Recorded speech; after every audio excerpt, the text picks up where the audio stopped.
Welcome back to Karenly's TV.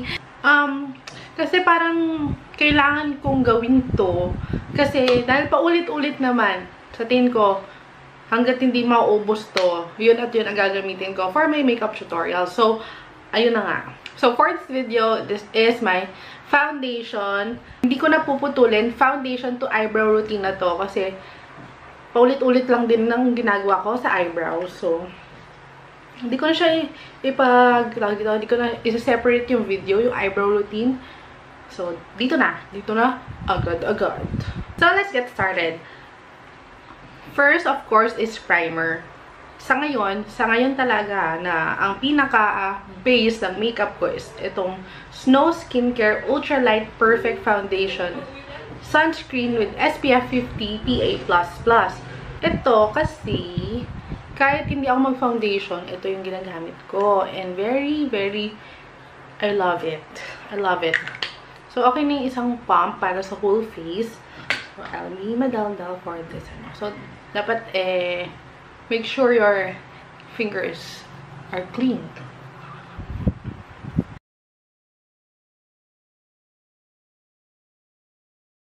So, nakita niyo kung bakit kahit walang foundation, ito ang gamit ko.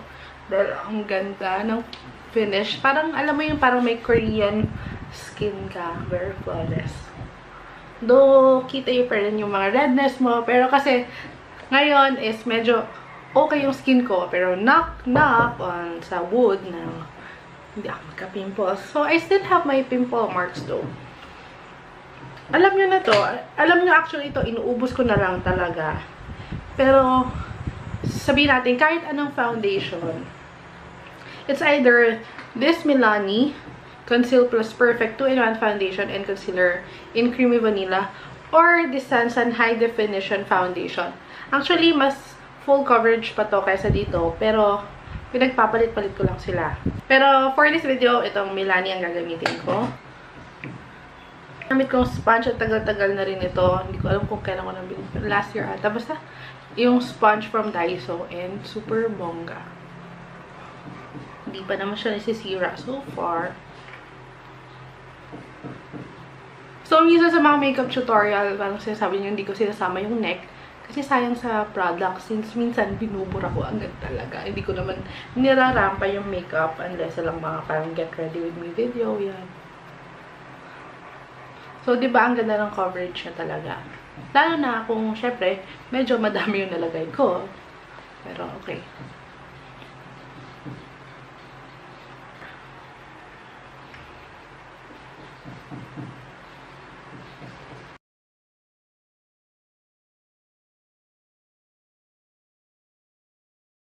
So, next naman is pag concealer, madalas Maybelline ang talagang binibili ko. Maybelline Fit Me Concealer na shade Sand.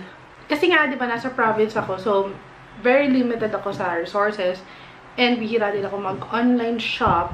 Kasi usually, unless lang cash on delivery, yan, talagang bumibili ako. Pero pag mga bayad sa bank, hihirapan din ako kasi nga, malayo kami sa bangko. So, yan.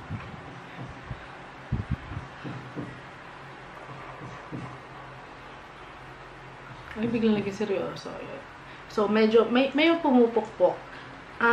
Ayun nga, alam nyo na ata na mga ginagawa dito, yung renovation, lagi ko sinasabi, and may makeup room ako doon. Yeah, kaya excited na rin ako na makalipat. Pero mga next month pa siguro yan maayos. So, yun nga, dapat i-conceal nyo yung mga redness. Unless lang meron kayong mga kailangan i-color correct. Medyo, siguro yung color correcting, no? Medyo advanced. Ito yung other side. Kanina, ito yung sa foundation. Ito naman yung sa concealer.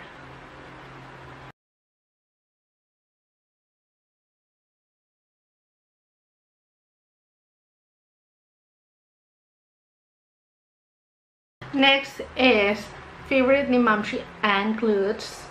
Is yung Nishido Final Powder. And nung sinabi niya, favorite niya, ito ako, si Baila. Bumili talaga ako. Sabi ko, wow, tama. Super bet na bet ko din siya talaga. Ay, ang dami. So, ayan, yung Nishido Final Powder in the shade Ivory Glow. So, yun. Lagi ko nakakalimutan. And, ang gagamitin ko is not the Beauty Blender, but itong wedge na sponge.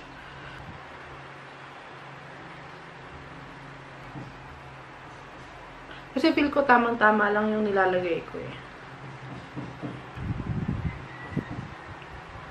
So, kung saan ka nag-concealer, ganon. Yun yung binibake. Ito yung baking. Nilalagyan ko din dito.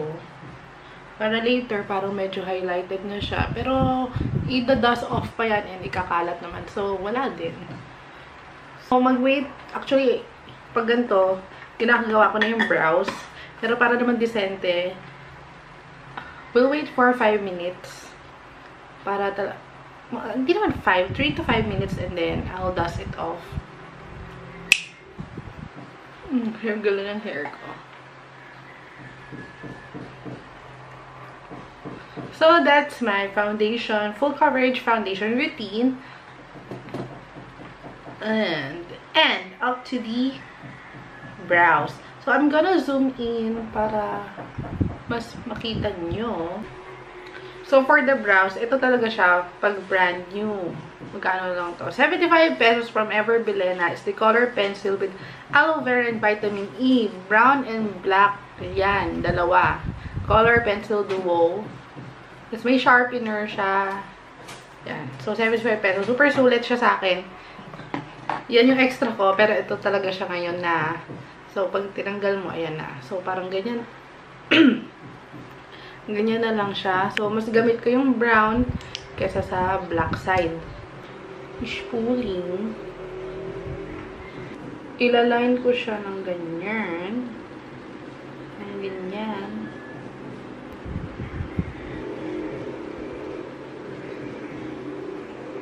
Then, yung black side, dito.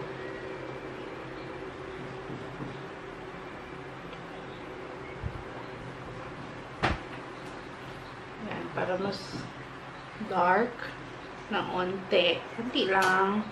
Then, kukuha ko ng medyo thick na angled brush. Thick. Kasi meron yung manipis eh. Compare. Yan. Ito, yung thick na angled brush is from Showil.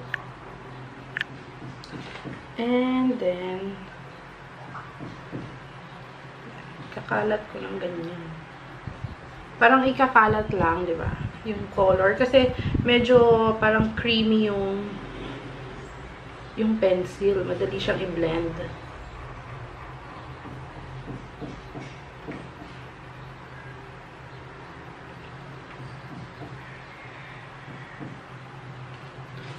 So, hindi pa tapos dyan. Gumagamit pa ako nitong Fashion Brow from Maybelline. Yan. Ginagamit ko din yan yung gitna o kaya ito. Pero kasama ko. Yan, para dito siya sa unahan.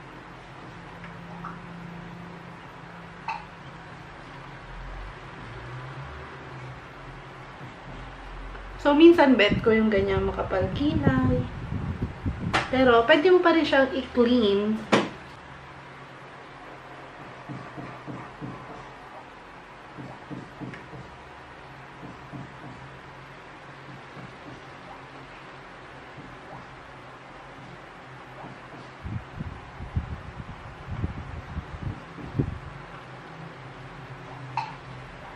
So, gagawin ko yung kabilang brows off camera. So, that's it, guys, for my full coverage foundation base and also my eyebrow routine. So, yan. Sana, okay. So, mahirap talaga ipantay ang kilay because hindi sila kambal. Magkapatid lang sila. Pero, huwag niyo naman sila gawin magpinsan, ha? So, ayun, guys. So, hope you like this video. Para next makeup tutorials, I can skip this part na and tignan nyo lang to.